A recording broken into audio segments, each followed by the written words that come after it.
I'm coming back from my pool workout this morning. Funny story. I decided that I needed a little help in swimming, so I have a coach now. I swim with the Masters team, and the coach said to me today, you know, in 3 or 4 months, you'll be feeling very comfortable swimming. And I'm thinking, I got like 5 weeks, 6 weeks before I have to swim 2.4 miles. And Franz is saying, well, why don't you tell him? And I'm saying, I don't want to discourage the guy and have him say, you can't possibly do that. But while I was swimming today, I thought, you know what? He may be right. This is really going to be hard. So it was just a funny thing. So I put my fins on, had my pull buoy, did my swim. My arms are tired, but I'm at it. I'll get there. It'll happen. It's not that. I got all the time in the world. So now I'm going to go biking. All right?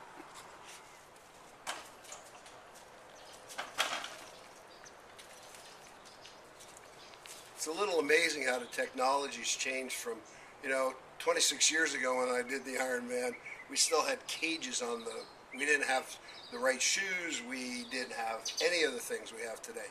And right now I got to tell you, the technology is amazing how much difference it makes and how much easier it is to train because you have all these devices. This bike, for example, it forces you to ride in an aerodynamic position. It's just like a skier, and you'll see when I'm riding the bike.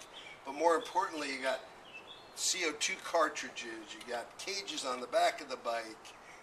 We wear compression socks because it prevents our legs from getting fatigued when we're riding 112 miles. So the whole thing is just totally different than it was when we started back in 1984. In 84, we had no idea about goo and about sports drinks. None of those things even existed. We ate guava jelly sandwiches when we were in Hawaii.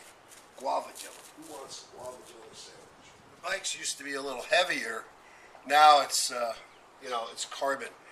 The total bike weight with the pedals, everything on it is 17 pounds or less. So you're riding on a 17-pound bike. That's probably gives you a 20 or 25% advantage over the previous bikes that were all aluminum, steel. I don't remember what my first triathlon, well, I think I rode a Huffy. I don't even think Huffy exists anymore. At least they don't make bikes. They do. I don't know who rides them. Shoes. You don't have to tie your shoes. You just crank them down. They have lace instead of laces for these shoes. They have nylon fish.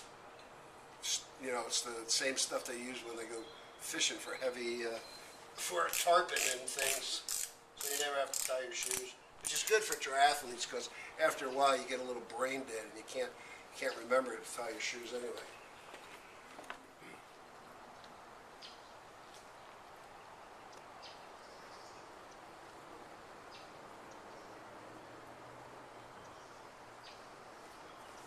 Today we're going to do what's called the brick. I'm going to go on a, probably not a very long ride, maybe 25, 30 miles, and then come back and do a 5-mile run.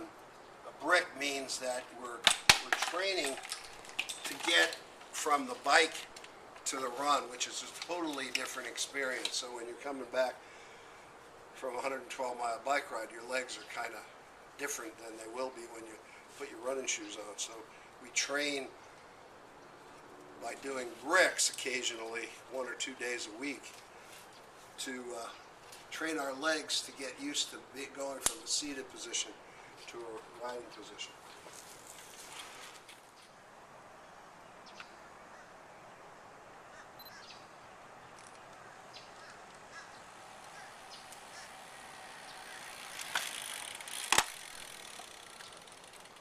Legs are a little tired when you get off the bike.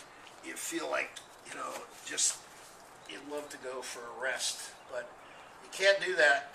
You gotta get your shoes on and run, because in the beginning you may have to walk a little bit just to get used to being on the ground. You've been literally non-weight bearing on a bicycle means you don't have you know, the circulation in your legs is a lot different. So I'll be a little stiff when I start off, but when I come back, I'll be doing good. So I'm going to go off. I'll come back.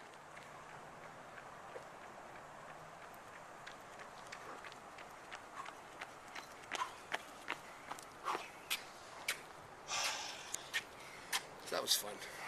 A little 5 o'clock in the morning swim, a little bike ride, eating goo, drinking liquids, going for a run. Time for work.